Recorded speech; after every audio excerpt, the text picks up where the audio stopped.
Okay, we'll begin. My name is Angelisa Paladin, and I'm excited to moderate the APDR National Virtual Noon Conference. Our speakers today from 12 to 12:30 is Anastasia Hryhorczuk from University of Michigan, and she'll be talking about solid abdominal tumors in children, followed by Mahesh Thapa from Seattle Children's Hospital, who will be talking about pediatric foot alignment. All right, Dr. Hryhorczuk, would you like to start, please? Thank you so much for introducing me. Good afternoon, everyone. Today, I'll be talking about solid abdominal tumors in children. Thank you, everyone. So I have no disclosures today, and I have three goals for this really big topic for this conference. First, I want us to try to understand the incidence, demographics, and some of the outcomes that we see with solid pediatric abdominal tumors. Second, think about the imaging considerations that we have when a patient comes presenting with a palpable abdominal mass. What is the appearance that you want to recognize on radiographs, and what are the initial imaging choices that you want to make with patients? And finally, we're going to evaluate the imaging features of the most common abdominal tumors in children with an attention to some of the features that help us distinguish between these entities. So this is a slide that gives us an idea of what cancers are in children in the younger age groups, age 0 to 14. And we can see that younger children primarily have leukemia, CNS tumors. These are these big kind of the blue and the orange. Sometimes lymphoma as well, which can be abdominal. But the main pediatric abdominals that we think about, neuroblastoma, renal tumors, hepatic tumors, are really a small subset of the overall pediatric cancer burden. In older children, we see that's even smaller with these kind of classic things like renal tumors, liver tumors, neuroblastoma really being a very small amount. Now things like germ cell tumors extending up from the pelvis, lymphoma can also be an intra-abdominal tumor, but not as much as some of these kind of the classic pediatric tumors. And older kids also get a variety of these. This 21% here in the blue, which was classified as epithelial cancers, which were just very rare cancers and kind of a variety of different adult types of cancers. So what we see in the older children is going to be a little bit different.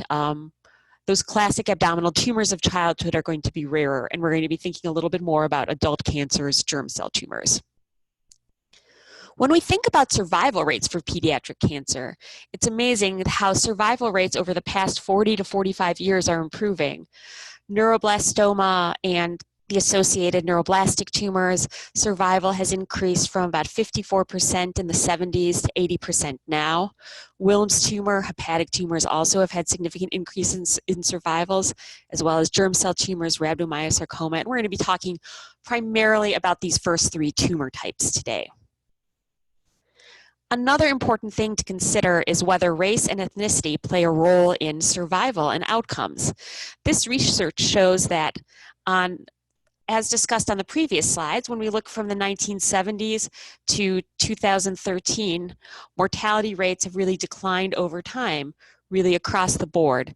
And as we look at this and we see our black line is for white patients, the blue line is for black patients, and the red line is for other patients, this has really been across all racial and ethnic backgrounds. Also, we can see that the incidence of pediatric cancers is kind of slowly rising over time.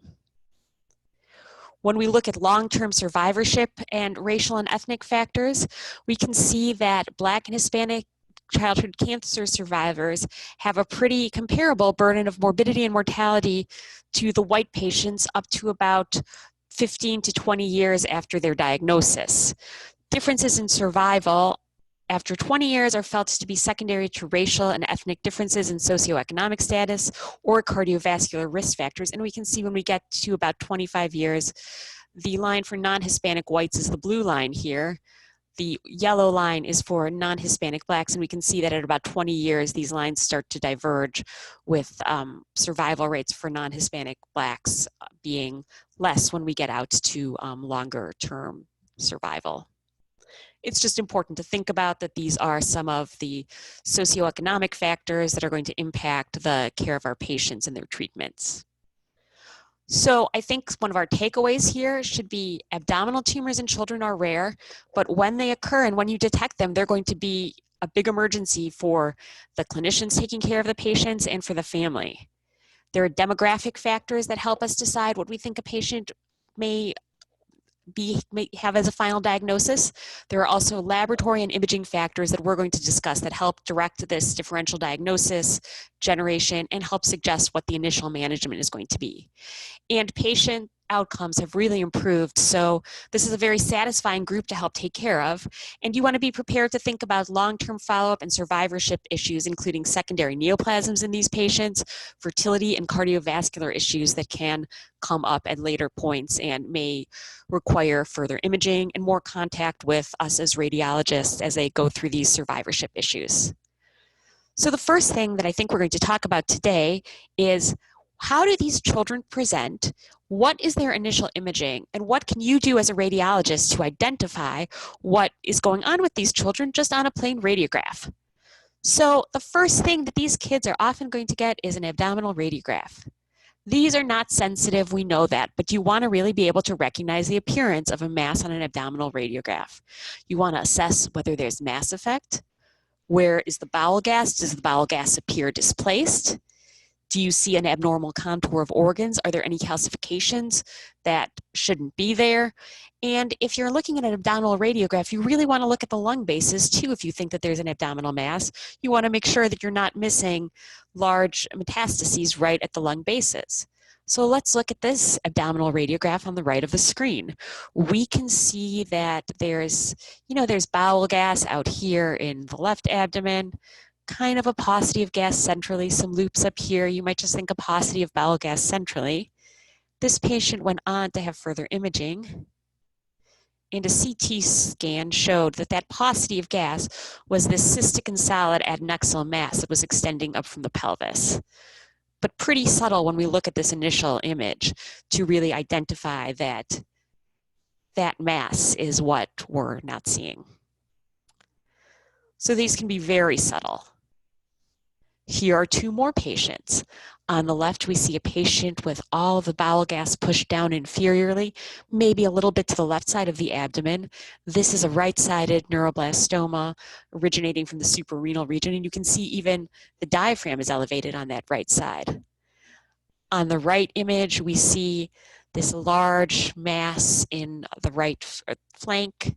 You can see, it's hard to tell what organ shadow this is, but you might get a sense that this is the kidney, the lower pole of the kidney being pushed down, and this is a right-sided Wilms tumor. This is another patient who had a scout image on their CT scan, and we can see the hepatic contour here, and this large mass kind of associated with the inferior right lobe of the liver extending out here. When we zoom up on it, we can see that there are little punctate calcifications within it. And when we look at the right lung base, you can see that there's a soft tissue nodule here that's going to be shown to be a metastatic deposit on the subsequent CT. This is a patient who had hepatoblastoma. Here are two more images. This first image is somewhat subtle. You think, well, there's maybe not a lot of gas in the central abdomen, the colon is out, but this is someone who had a large pelvic rhabdomyosarcoma pushing out from the pelvis, pushing the bowel gas upward, and causing this paucity of gas within the mid-abdomen. On the right of the screen, we see a patient with a Wilms tumor with this large mass here on the left. We can see bowel gas is pushed inferiorly by this mass and pushed over to the right of the abdomen. And when you start out with these can be very large masses when kids are presenting. So one of the first things that you may be asked to do is play kind of the where is that mass game with your cross-sectional imaging, and that is not always that easy, but there are some tricks that we can use to help identify where a really large mass in a child's abdomen is coming from. So here's a scout image from a CT scan. You get a sense that there's this mass effect within the right abdomen. The patient goes on and has a CT. So we see the liver is here. The mass is somewhat blending into the liver. Is this a large hepatoblastoma? Can we tell? Is this a neuroblastoma that's just kind of in the suprarenal region and just with a lot of mass effect? Very hard to say. As we go down though, we can see that we see the mass here, and we see this little rim of some enhancing soft tissue along the posterior margin of the mass. And as we look at this more carefully, we can see that this is the kidney with this little rim of renal parenchyma extending around the mass and forming what people term as a claw around the mass. And this is a very helpful thing that we look for. It's the claw sign. So the claw is coming from the tissue of the organ of origin. And this is very helpful with renal masses. This can be very helpful when we get a large renal mass to say, you know, I see this claw of tissue around this mass. This is probably coming from the kidney versus an adrenal mass or a hepatic mass. Neuroblastoma and Wilms tumor are some of the major non-hematologic, non-CMNS tumors that you're going to be asked to differentiate from in the abdomen, and this can affect management. So we see here, we have this ultrasound image where we see this large cystic, predominantly solid mass in the right abdomen being measured. Hard to tell if it's really in contact with any organ, where this is coming from. But this patient went on to get a CT scan. And we can see the renal parenchyma here arcing around the mass, providing this nice claw of tissue surrounding this mass. This gives us a really good sense that this is something that is a renal tumor, probably a Wilms tumor in this patient. Here's another patient, large mass in the abdomen, on ultrasound, solid, not really a lot of cystic component, very hard to tell where this is coming from. When we do a transverse image, you can see the aorta is here, a little bit elevated off the spine, which we're going to talk about later, that can be a hint of something, but can we really tell what organ this is coming from? Who knows? But we go on to CT and we can see the kidney is here. The mass is extending around within the mesentery, not from the kidney. This is going to be much more suspicious for a neuroblastoma, and this is one of the features that you're going to be looking for. Other features that you want to think about are looking at the marrow on any type of cross-sectional study that you get in these children. If you have children who have diffuse marrow abnormalities, you are going to be wanting to think about something like a leukemia. Here we see a T1 weighted MR image of the pelvis. It's very symmetric, nothing specifically focal in this, but when you look at this, this kid is older. His marrow is dark throughout on this T1 weighted image, and there should be fatty marrow at least even in very young children, even the epiphyseal heads, but this is dark throughout. This is diffuse marrow replacement in a case of leukemia. When we start seeing focal abnormalities in the marrow, you want to think about other types of processes that may have metastatic marrow lesions, something like a neuroblastoma, which we see in this case where we have multiple vertebral bodies with abnormal lucent lesions in the pelvis. This patient went on to have an MIBG, which showed marrow involvement throughout these vertebral bodies and the pelvis, as well as one of the ribs here. Other things that you want to look at are to see, does the mass have calcifications? We're going to talk about that in a minute. And are there any special features that kind of help point you towards one type of mass or another, like the stretched vessels that we see in neuroblastoma, the calcium and fat that we see with germ cell tumors and teratoma, or spinal canal extension, which really goes with a few specific types of masses. And we're going to talk about those in the next few slides. So these are 3 images of 3 totally different tumors. And from left to right, we have neuroblastoma, hepatoblastoma, and pancreatoblastoma. But these are all very similar. These are large masses with solid and soft tissue components, maybe a little bit of cystic changes, and lots of calcification. All 3 of these tumors have very similar appearances like this, and this is one of the things that we can use to help us kind of have an idea, is this something in the range of neuroblastoma, hepatoblastoma, pancreatoblastoma, these blastoma tumors? Another important thing that we want to think about is what the vessels look like. Neuroblastoma has a very typical appearance where all of the vessels around the neuroblastoma are stretched. So here we see that the vessels are not occluded, They're being stretched through this mass. This is the right renal artery here coming off the aorta, stretched through this large kind of plastic neuroblastoma. The aorta is elevated off the spine. Here's another patient, aorta elevated off the spine, large mass over here.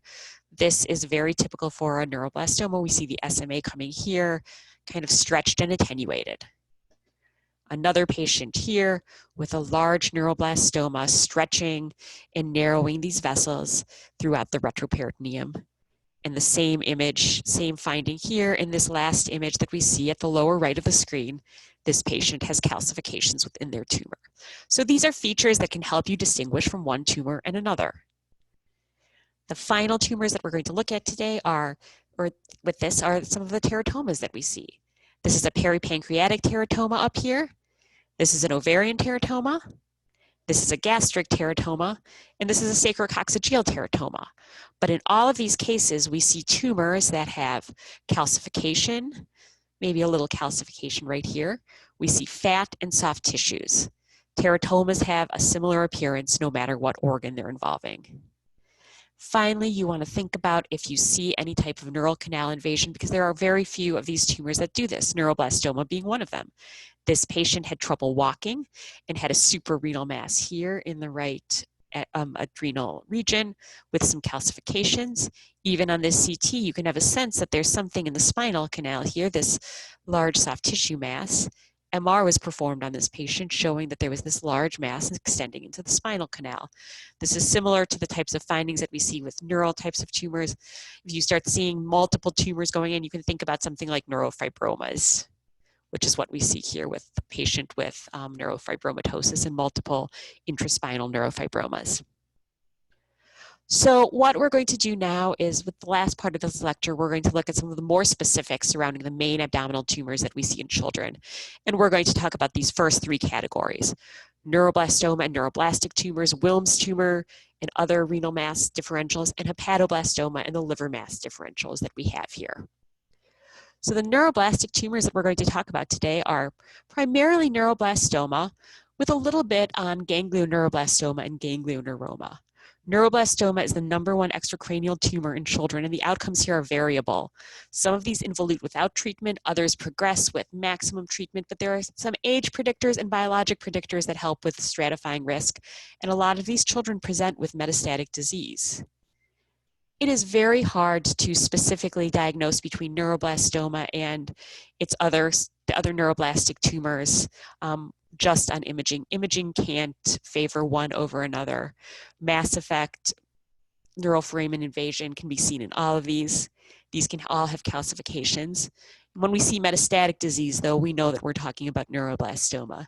Here is a patient who had a retroperitoneal mass centered in the left suprarenal region with calcifications, and we don't know what this is. This could be anything on this spectrum of neurogenic tumors. Typically, these patients will receive ultrasound as a primary study. This is a patient who had an ultrasound, and we found this large suprarenal mass right here, and they went on to have further imaging. CT then showed the mass here. We can also substitute an MR of the abdomen and pelvis. These are often very large and heterogeneous and difficult to visualize. Large and heterogeneous and very easy to visualize, very difficult necessarily to see where the margins of the tumor are and all of the extent. You may want to go on to get an MR for these patients. It may be helpful as far as showing neural foramen invasion or hepatic metastases, which can be difficult to see if these are diffuse on CT. This is a patient who had this suprarenal mass. They went on to get the MR, and we can see the mass here. You can see much better the way that this is extending around the vessels. And when we go to diffusion-weighted imaging, we can see that this restricts diffusion with low signal on the ADC map. Another important part of staging workup and imaging workup for neuroblastoma is an MIBG study. Here's an MIBG study. We're going to talk about this a little bit later, where we can see multiple MIBG avid lesions throughout the skeleton compatible with diffuse metastatic disease, as well as the initial tumor in the retroperitoneum. There are two staging systems that are used for neuroblastoma. The classical one is the International Neuroblastoma Staging System, which is the one that probably everyone kind of learns in medical school. But this requires that you have had to have had surgery for people to know, was there a gross excision that was complete or incomplete, and were the lymph nodes positive? The more modern staging that's used is the International Neuroblastoma Risk Group Staging System that allows for preoperative staging. We can have an L1 stage, which is localized tumor with no image-defined risk factors. L2 is a local and regional tumor with some image-defined risk factors, and metastatic disease. There's a special stage here, which is the MS stage, which is patients who are under 18 months, and otherwise this is very similar to that classical 4S. Now, this mentions image-defined risk factors as an important thing that you're looking for to have an L2 disease. And there's a long list of things that you look for in every body compartment where neuroblastoma is present that is an image-defined risk factor. There's a paper that goes into this. This is a very kind of comprehensive list, and there's a lot of vocabulary here. The important thing to know here is that this is something where you're going to look this up every time if you're looking at these cases. So here we have an example of an abdominal image-defined risk factor with tumor encasing the superior mesenteric artery. This is another image-defined risk factor where we see tumor extending and invading the renal pedicle. This is another image-defined risk factor where we see tumor encasing the aorta. And finally, this patient has the image-defined risk factor of tumor infiltrating the portal hepatis. The special thing that we talk about with neuroblastoma is the 4S or the MS stage, which is a special stage of neuroblastoma in patients who are less than 1 year for 4S or 18 months for the more modern MS. These patients can have a primary lesion, liver and skin metastases, and bone marrow involvement under 10%. The bone marrow involvement has to have no cortical destruction. These can be treated much more conservatively, and they may have spontaneous regression. We see here a patient with multiple hepatic masses, a suprarenal mass, and skin metastases. This patient had 1 round of chemotherapy, and actually the tumor regressed significantly. MIBG is the nuclear medicine test that we use for staging. We use a catecholamine analog that's I-123 labeled. This is normal distribution of an MIBG scan in this patient. We can see salivary gland uptake, cardiac uptake, no skeletal uptake. Very important to remember that. This is an abnormal MIBG scan, which almost has that kind of super scan pattern where we have extensive MIBG avid disease throughout the spine, throughout the pelvis, throughout the axial and appendicular skeleton with the humeri and the femurs involved. The final thing that we're going to touch on with neuroblastoma is Ganglioneuroblastoma and Ganglioneuroma. These are sympathetic chain tumors that can be seen, and these are on the spectrum with neuroblastoma. These are typically patients who are older, and it's a much less aggressive tumor, but we can't distinguish these with imaging features. So this was a patient where this retroperitoneal mass here was incidentally found. She was 5 years old. She went on, she had an MR. We see the mass here extending around some of the the left renal artery here. And this had to be biopsied, but this was a ganglioneuroma. There was no way for us not to biopsy this because we can't say that this isn't a neuroblastoma. And you want to remember that this is really a wide spectrum of disease, going from ganglioneuroma as the most mature and benign, ganglioneuroblastoma as an intermediate type of tumor, and neuroblastoma as the most malignant tumor. The next thing that we're going to look at is Wilms tumor. Wilms tumor in children comprises about 80 to 90% of renal tumors. These patients are a little older than patients with neuroblastoma. They're about 3 years old, and this is very rare in neonates. This is not common, and the most common presentation here is having a palpable mass. So here's a patient who had abdominal pain and a palpable mass. We see a claw of tissue and this tumor extending from the left kidney. Key issues that you want to look at with these patients are, is there retroperitoneal invasion, is there vascular invasion, and is there metastatic disease? These patients have metastases to the lungs and livers, not to the bone. So here we see a patient with an upper pole Wilms tumor here in the left kidney. We can see that the renal vein, the IVC are filled with thrombus. This patient also had a pulmonary embolism thought to be an embolism from tumor thrombus. This is another patient where we can see venous thrombus invasion and thrombus in the IVC in the setting of this large left Wilms tumor. Here's another patient that had a palpable abdominal mass. This patient had liver metastases as well as a large amount of free fluid here, which was compatible with rupture of the tumor. This is another Wilms tumor we can see extending and very infiltrative in this left kidney. Hard to tell what we're going to be seeing, but you can even get a sense here that, is there something going on at the right lung base? A further chest CT demonstrated multiple, really innumerable metastases that we saw throughout the chest. These patients typically will have nephrectomies and chemotherapies with possible radiation to their flanks. In about half of the cases, like the case that we see on the right of the screen, in 5% of the cases, patients will have bilateral Wilms tumors. We can see here, there is an upper pole tumor of the right kidney and a lower pole tumor of the left kidney. For these patients, preoperative chemotherapy is going to be very important, and we really need to preserve their renal function. In many cases, you really want to scrutinize the other kidney in a patient who has a Wilms tumor because you want to make sure that there's not another mass in the contralateral kidney that will have to be addressed. Wilms tumor is very close along sort of the spectrum with nephroblastomatosis. Nephroblasts are the cells that differentiate to form the nephrons, and they should not be present after birth. If they are present, a patient has nephroblastomatosis, and these are thought of as premalignant lesions. These can be very homogeneous, and these are going to be T1 and T2 hypointense on imaging. So here we see two renal ultrasound images of huge kidneys, a 13-centimeter kidney, a 12-centimeter kidney, and this was a patient with diffuse nephroblastomatosis. This is the MR of that patient, and we can see very low signal on this T1 weighted sequence. Post-contrast, not a lot of enhancement here. The treatment that these patients receive is chemotherapy, which decreases the size of the masses and the risk of Wilms, and these should disappear over time. They may have follow-up for this, and you may follow and look at small nephrogenic rests. But you're going to be watching for with follow-up here is to see, is there growth? Is there new enhancement that would be concerning for Wilms? This is the same patient that we saw on the prior slide.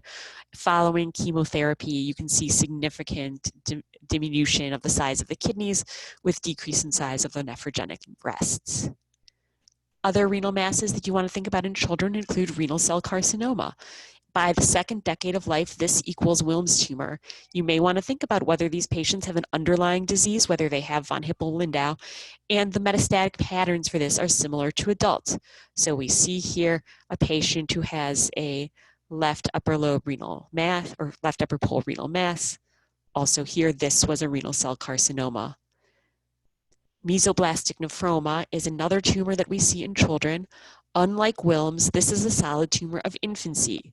These commonly present as an abdominal mass, and 90% of these patients are seen in the first year of life, unlike Wilms tumor, which is a slightly older demographic. We can see here, large abdominal mass displacing all of the bowel loops to the left abdomen. These patients are treated with nephrectomy, and they need to be monitored to assess for recurrence. When we ultrasounded that patient, we could see that there was a large mass here. CT shows a mass here in the upper pole of the kidney, in the renal pelvis, extending medially. Very hard to know that this is not a Wilms tumor, but the age range and the slightly younger patients will point you in that direction.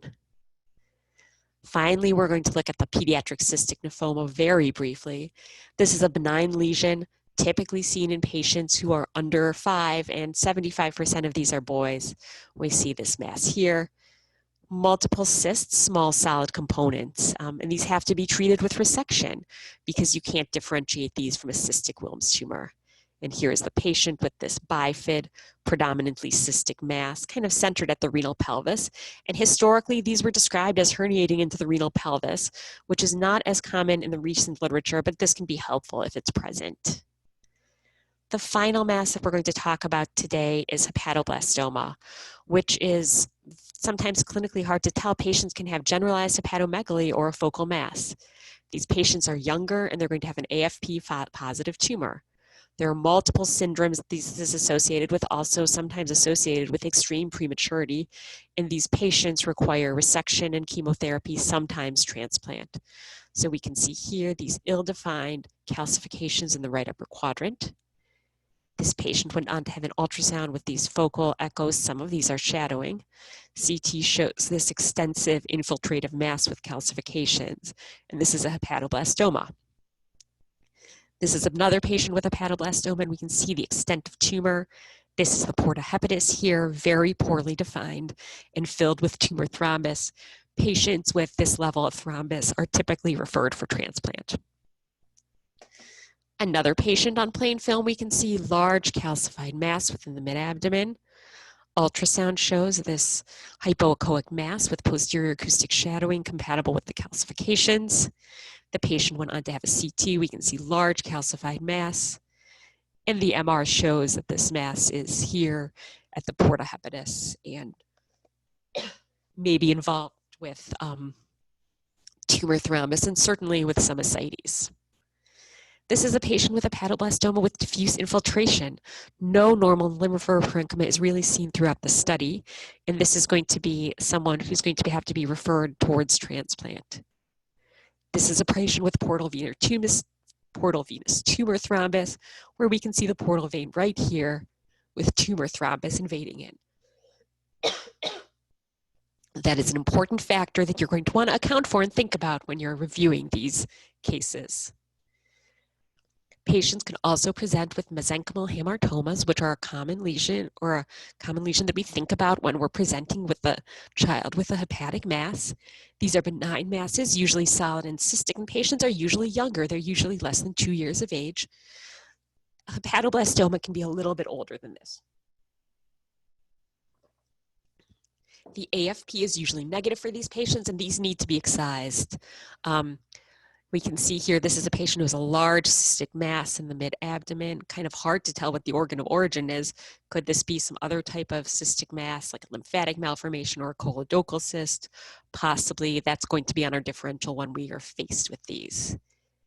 So here's another patient. We see this cystic mass here in the midline, adjacent to the liver. We see the mass here, both cystic with solid components, extending throughout the left lobe of the liver.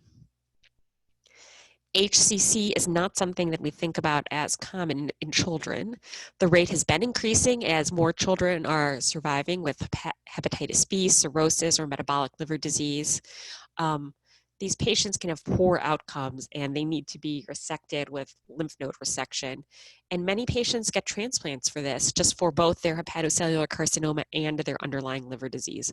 We're not going to talk about this further because these have similar imaging features as adults. There's only one special type that we consider in older children, which is fibrolamellar hepatocellular carcinoma. This is an HCC variant where AFP is low and there's no underlying liver disease. Patients can have a mass with calcifications and a central scar. The mass can be T2 hyperintense, and the scar tends to be hypointense and not enhanced, which is different than focal nodular hyperplasia, where a central scar is T2 bright and enhancing. Here we see T1 and T2 weighted images of this fibrolamellar HCC. With this mass, these areas of T2 hyperintensity, I think the scar is kind of in the middle of that and is not T2 hyperintense.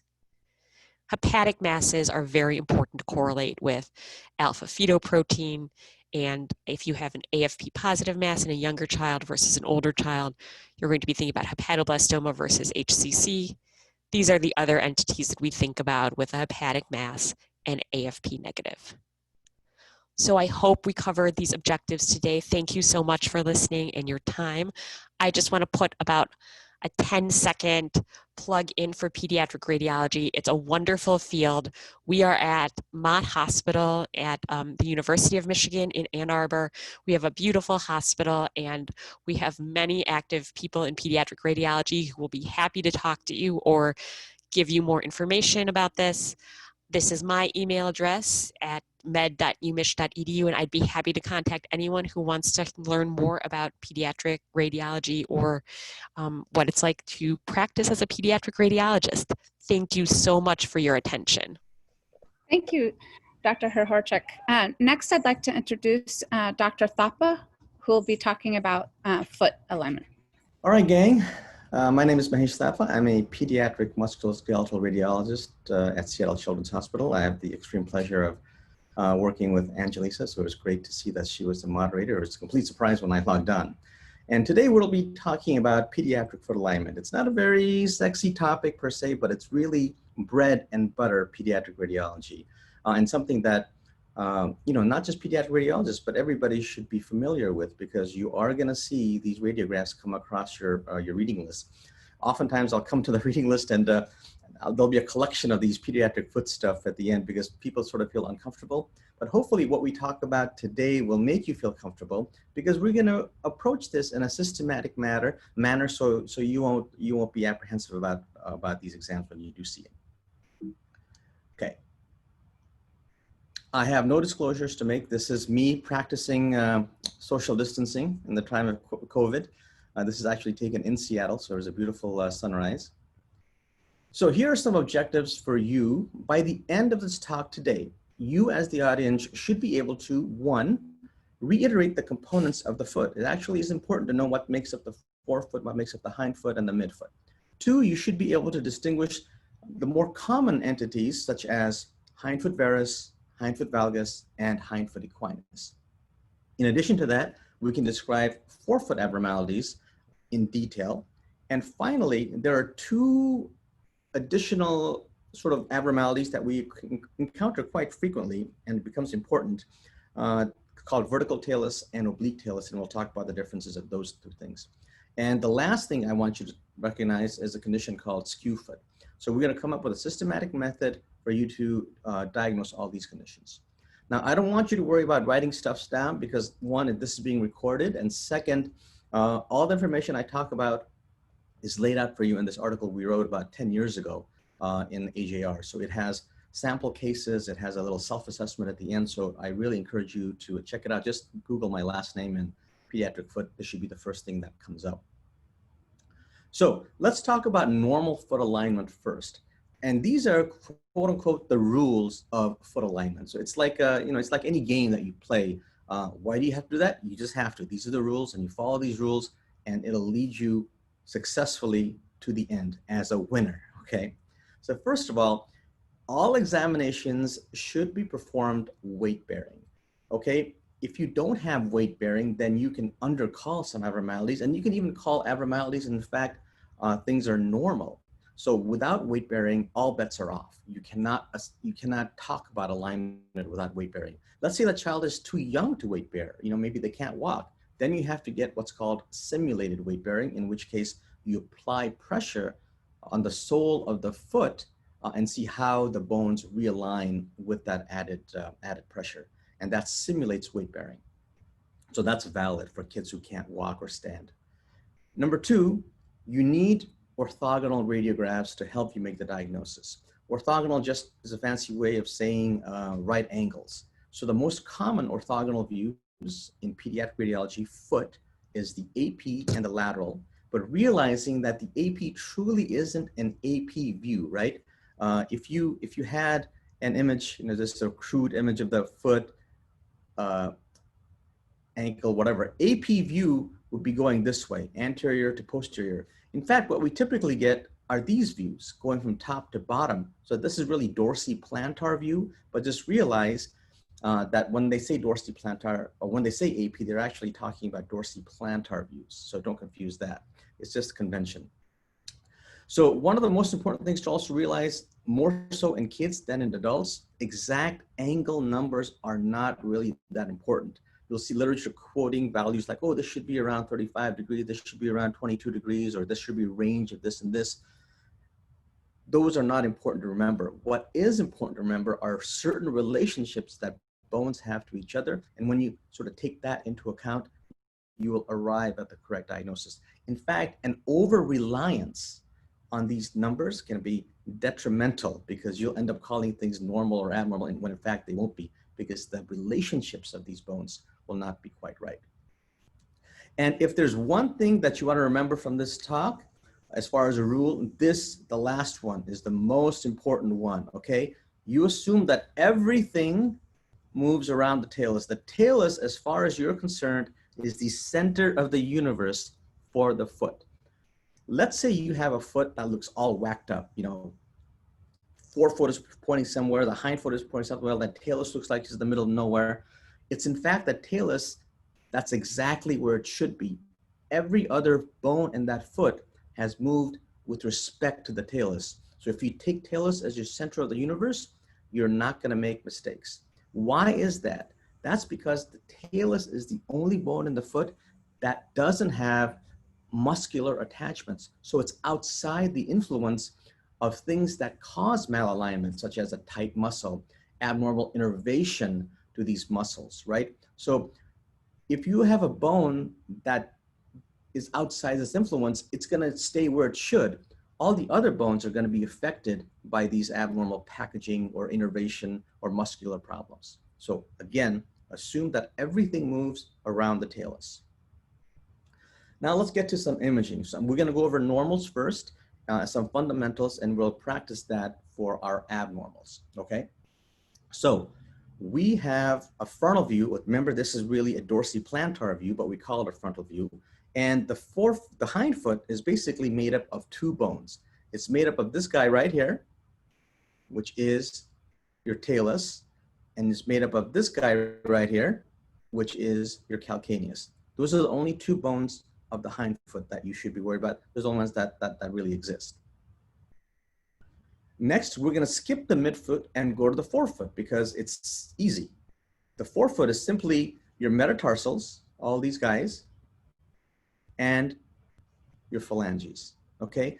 And the reason we sort of separate the forefoot, the midfoot, and the hindfoot is because they can be compartmentalized when we talk about abnormalities. This means that we can talk about hindfoot abnormalities independent of forefoot abnormalities, because what happens in the forefoot or the hindfoot for our purposes has no influence on one another. So when we could separate these compartments and discuss them separately, then we can be more efficient and more organized in the way we describe things. So let's go ahead and talk about what's going on. So midfoot, of course, is going to be your cuboid, your navicular, and of course your cuneiforms, your medial, your intermediate, and your lateral cuneiform. One caveat I want you to realize, and it's very, very important, is that this bone right here, which is your navicular, is the last bone in the foot to ossify. That becomes important because we can actually use this ossification to determine our hindfoot alignment. Because although the navicular is articulating with your talus, think of it as being married to your calcaneus, which means that any direction the calcaneus moves is the direction that your navicular moves, even though it's articulating with the talus. And that's because of these unique ligamentous attachments that happen between your calcaneus and your navicular. So I make this point now because as we describe things later on, you'll sort of remember that. Okay, quick question, just to make sure you're paying attention, just answer to yourself. What is the only foot bone with no muscular attachments? Is it the calcaneus? Is it the cuboid? Is it the navicular? Or is it the talus? So this is one of the rules that we talked about. In fact, one of the most important rules. And of course, the answer is the talus. I'm going to harp on this. The talus is the only bone in the foot with no muscular attachments. Perfect. Okay, let's draw some lines. This is what's going to help us determine whether there's normal alignment or not. So this is the normal AP or your dorsiplantar view of a child who's skeletally immature. So the first line we're going to draw is going to be parallel to this surface right here. This is the outer cortical margin, okay? If it's parallel to the outer cortical margin, and if you sort of outline the front part of it, this line is going, sorry, I don't know why my cursor is so slow. This line is going to bisect this bone right here, which is your calcaneus, and that line should be parallel to this outer cortical margin. And that line should go through the base of the fourth metatarsal, okay? The second line we draw is going to be parallel to the inner cortical margin of your talus, bisecting that talus anteriorly, and this line should go through this area, the medial aspect of that first metatarsal, or the medial soft tissues just adjacent to it, right over here, okay? So we have, if it goes too far here, that's abnormal. If it goes too far laterally, that's also abnormal. The same talocalcaneal angle can be drawn on the lateral view. So this is your talus, and this is your calcaneus. First, what we do is we draw a line that's going to go through your talus like this. And I'm going to show you how to do that. And that line should go through the first or second metatarsal and be parallel to it, right? It should be along the same plane as these metatarsals. The second line you draw is going to be parallel to the undersurface of your calcaneus. And that's going to look like this. Sorry.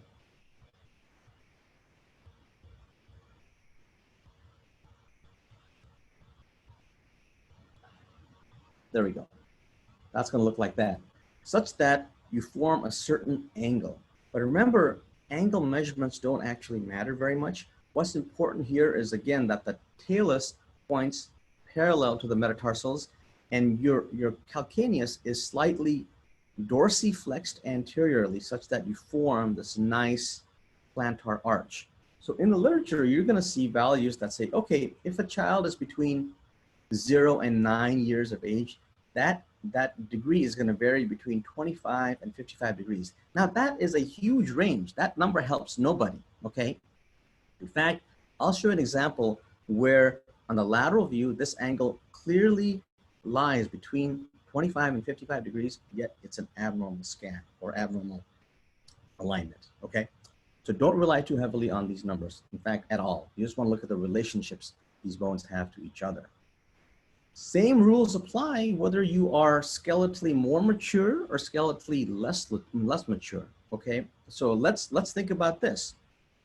If we look at this, what do we have? We've got the same sort of appearance of our bones, right? So what I'm outlining here, of course, the first one is going to be your calcaneus. The second one is going to be your talus. So what if we draw our lines? Here's a line that bisects the anterior aspect of your calcaneus, and look at that, it does go through the base of the fourth metatarsal.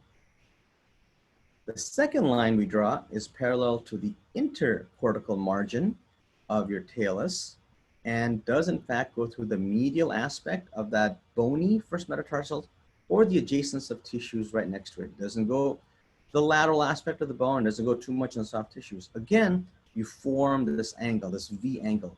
I'm not going to give you numbers, but the relationship is what counts. Here, we don't have a navicular that's ossified enough to tell us what's going on. Okay, let me get rid of these lines. So same thing. So this child could not bear weight because they're too young. So this is what I mean by the simulated weight bearing. You'll see a fiberglass plate or something below the sole of the foot, pushing the foot upwards to simulate some weight bearing. Again, you draw a line that's going to be going through the long axis of your talus, another line going through the long axis of your calcaneus. And you get these lines, again, forming a certain value, not really important. What's important is the parallel nature of this long axis of the talus with the long axis of your metatarsals and the slight dorsiflexion of the anterior aspect of your calcaneus. Question number 2. What is the last bone in the foot to ossify? Is it the navicular? Is it the cuboid? Is it the medial cuneiform or is it the middle cuneiform? Now, if you said the navicular, you are correct. The navicular is the last bone in the foot to ossify, and we'll talk about the significance of that in a couple of minutes. So now let's go on to abnormalities, hindfoot abnormalities. For your frame of reference, I've already drawn out the lines for you on the normal foot. This is what we just saw before. Here is our abnormal foot. We're not going to pay attention to the forefoot. We're going to pay attention just to the hindfoot. Now, if you look carefully, it's hard to sort of tease out which is the talus and which is the navicular. So there's one articular surface here, another articular surface over here. So this is probably your talus, okay? And this is probably your calcaneus. So let's go ahead and draw our lines. And here is your navicular, right? So this navicular should be articulating with your talus, but look how far it has migrated medially, okay? Let's go ahead and draw our lines. So I'm going to get rid of these things so you can see it better. So here's a line that's parallel to this margin right here, the inner cortical margin. And that is not going through the base of the fourth metatarsal, is it? A second line we draw is again bisecting this bone, which is your talus. And that line, again, is not going through the medial base of the first or the medial soft tissues. So what has happened here is that you formed an angle that's more acute, that's smaller than the normal angle that you would draw here. So there's only, let's say you didn't know any of the rules. There's only three ways that this angle can get smaller. Number one, the talus has moved closer to your calcaneus. Number two, the calcaneus has moved closer to your talus. Or three, both the talus and calcaneus have moved closer to each other, okay? So we know by convention, by rule, that the talus stays where it should. It's all the other bones of the foot that have moved in a funny way to cause this malalignment. So if you look at this, this is your talus, so calcaneus has moved closer to your talus, right? It's moved, my thing's not going to do very well, but it's moved in that direction like that. If that's the case, then you've moved towards the midline of the body, because this is medial next to the big toe, and this here is lateral. So if you have a movement towards the middle of the body, then you know it's a varus type of movement. That's why this is called a hindfoot varus, okay? So also look at what your navicular is doing.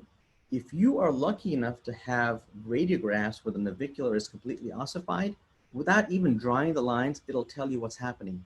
The navicular has moved towards the midline. Remember, as I said, it's married to your calcaneus via ligamentous attachments. So whatever direction your calcaneus moves, that's the same direction that your navicular has moved. So the navicular, again, you can see has moved closer to the midline of the body. This is why it's called a hindfoot varus. So what happens is as the calcaneus moves further underneath the talus, it props up the anterior talus more than it should. So what does that look like on the lateral view? On the lateral view, the talus and the navicular will assume, okay, a more parallel arrangement than expected. Look at the anterior aspect of your navicular. You see it's slightly plantar flexed. It's flexed in this direction as opposed to this direction here on the normal calcaneus, such that these two lines are not really forming an angle, but they're kind of parallel. So that's what happens in the lateral view of hindfoot valgus. There is increased parallelism of your talus and your calcaneus, okay? And here we go, perfect. So you notice that even though there was movement of the navicular bone on the frontal projection more medially, there's no upper or downward subluxation of that navicular on the lateral view. It's just a movement from side to side, and that actually becomes significant a little later on. Let's talk about the other hindfoot abnormality that can happen commonly. Again, for your frame of reference, the normal is here, abnormal over here. The first line I've drawn for you, that's going to be parallel to your bony margin over here, right? That margin is, of course, the lateral margin of your calcaneus, and that is not going through the base of the fourth, it's going to the base of the third. The second line we draw is along a line that's parallel to the inner cortical margin of your talus, and that line again is not going through the medial bony or soft tissues, but way medially through our very medial soft tissues. And the angle that's formed is more obtuse, it's larger than this angle. And remember our rule, even though if you didn't know any better and didn't know any of the rules, you looked at this foot, for all practical purposes, everything here looks good except for your talus, right? It's the talus that looks like it's pointing to Never Never Land, and everything else looks fine. But because we know the talus is the center of our foot's universe, we know this is normal alignment and this is abnormal. So everything has moved laterally away from your talus. So this is medial, this is lateral. Since the calcaneus has moved away from your talus, it's moved in a lateral direction. Lateral direction is a valgus type of movement. Okay, so that's why this is hindfoot valgus. So when the calcaneus moves away from the talus, the anterior talus loses support, as opposed to the prior example where it gained extra support. It loses support on the anterior aspect, and then it sort of drops down and assumes a more vertical arrangement than expected. So now if you look at the talus, it's sort of pointing in this direction, right? It should be more propped up. Because the calcaneus is not propping up the talus anymore, it's moved down. It's not called a vertical talus per se, because that's a completely different entity, but it just assumes a more vertical arrangement than expected. It should be sort of pointing towards your metatarsals, but it's not. So there we go. Now, if you were to measure this angle, it clearly lies between 25 and 55 degrees. So if you relied solely on numerical values, you look at this thing and say, oh, this is normal because it lies between 25 and 55 degrees. You would be dead wrong. This is hindfoot valgus. One last line you want to draw, and this is to judge equinus, is on the normal leg or normal foot, you drop a parallel to the tibia, and then you compare that angle with the line you previously drawn along the long axis of your calcaneus, and the angle that's formed, which is going to be this angle right here, this angle should always be less than 90 degrees. Now let's see what happens in our guy, the abnormal foot. If you look at that, so now this angle is no longer less than 90, it's more than 90 degrees. If that's the case, then you have an equinus deformity. Okay, what is movement towards the midline of the body called? Is it varus, valgus, inversion, or eversion? The answer is, of course, varus. Towards the midline of the body is varus, and away from the body is going to be valgus. So quickly, let's talk about the forefoot abnormalities. Not very many. You can have forefoot abnormalities such that the foot can move either in this direction, like that, or it can actually rotate along the long axis. So in this point, there's sort of like this windswept appearance of your metatarsals. So this is called adduction. Moving towards this side is adduction. If we move the other way, it would be abduction. Yes, there is extensive hindfoot abnormalities, but we're not going to talk about that right now because we can compartmentalize to two different regions. Here, we've got too much overlap of the metatarsals. See how little overlap there is? Too much overlap on our abnormal side, right here. These bones are too overlapped. So when that happens, there's a twisting with the sole of the foot facing or moving towards your face. So there's an inversion. So when there's too much overlap, there's forefoot inversion. If there's not enough overlap, then it's forefoot eversion, E-V-E-R-S-I-O-N. So what happens laterally? Because there's so much inversion, the fifth metatarsal assumes a very inferior location, and the first metatarsal assumes a very superior location, such that they look like what's called rungs of a ladder. So this is rungs of a ladder deformity, and this is normal. This is the exact opposite, where there's not enough overlap of the metatarsal bases. I can tease out every single metatarsal, and this is eversion. When there's eversion, on the lateral view, it looks like a single piece of bone as opposed to a slight decrease in overlap. So this is forefoot eversion.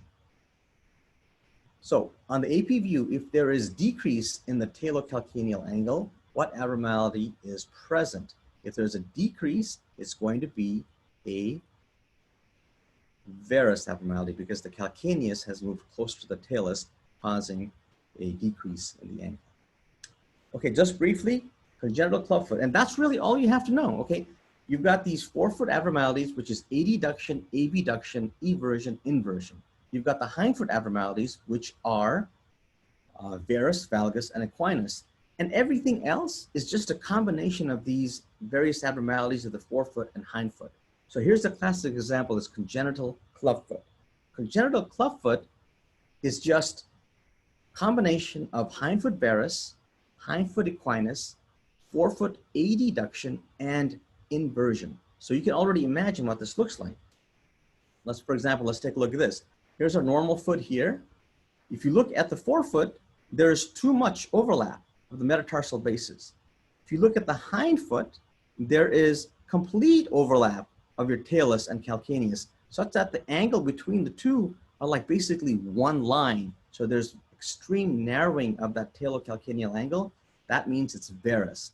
Overlap means that there's inversion of the forefoot, and this sort of windswept appearance towards the midline means there is adduction. So adduction of the forefoot, inversion of the forefoot, hindfoot varus. The only thing we need the lateral for at this point is to see if there's equinus or not, right?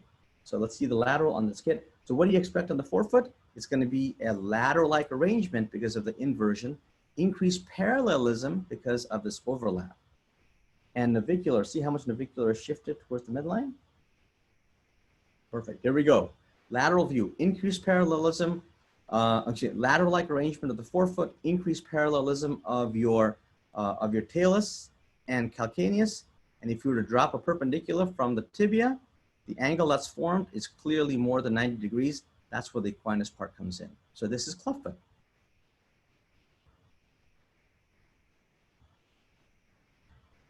Here, what do we have? We have hindfoot valgus because the navicular has shifted this way, away from our midline. It's married to your calcaneus, so you don't even have to make the measurements. There is decreased overlap of the metatarsals, maybe a little overlap over here, but otherwise lots of clear space between all these bones. So we know we have forefoot eversion. So if you have forefoot eversion and hindfoot valgus, you have planovalgus. And look, the talus has dropped down, no longer pointing towards your metatarsals. There is sort of like almost like a single piece of bone, not quite as dramatic as the other examples, but again, there's decreased ladder-like arrangement, if you will. And so this is planovalgus.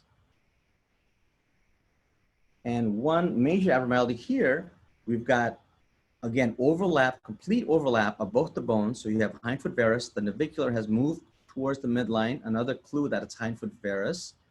Too much overlap of the metatarsal bases. We know that there's inversion of the forefoot. So in these kids, sometimes what they'll do is they'll do a Coleman block test, and this is what the lateral looks like. Same child, they have them, bear weight just at the lateral aspect of the foot. And what does that do? It has actually corrected a majority of this forefoot inversion, and actually has even corrected our hindfoot varus such that now the navicular is more directly over that talus. This is a $2 piece of wood, and they can tell them whether if they correct the forefoot, it'll automatically correct the hindfoot. And briefly, in clubfoot, what hindfoot abnormality is present? Of course, it's going to be valgus. Sorry, it's going to be varus, because you have varus and equinus. Here is an example. Okay, last two things I want to talk about is congenital vertical talus. On the lateral view, it looks like we have a valgus type of abnormality because the talus is pointing more inferior than expected. But you've got this ossification center here, and this is not the navicular, but this is the cuneiform, the lateral cuneiform. the navicular ossifies along the same plane as your navicular. So there's no way in God's green earth that your talus is articulating with your navicular. Again, this is a plantar flexion view. This is a dorsiflexion view. Your navicular is going to be over here. There's no way that this articular surface is articulating with this bone. So on the lateral view, if you have what looks like a hindfoot valgus, but there is dislocation of the talus from the navicular, and that dislocation cannot be reestablished, whether you do a plantar flexion or dorsiflexion view, then it's congenital vertical talus. However, if you have something that looks like hindfoot valgus on the lateral view, again, looks hindfoot valgus, right? Because of this relationship, the talus is more vertical at orient. Here's your cuneiform. Your navicular ossifies right over here. Cuneiform, your navicular ossifies right over here. So, however, if you have what looks like a hindfoot valgus with dislocation in the dorsiflexion view between your talus and your navicular, but that relationship can be reestablished between dorsiflexion and plantar flexion, then you have what's called a congenital oblique talus. And last but not least, when you have hindfoot, what is this? You have a navicular that's moved towards the lateral side. So this is hindfoot valgus.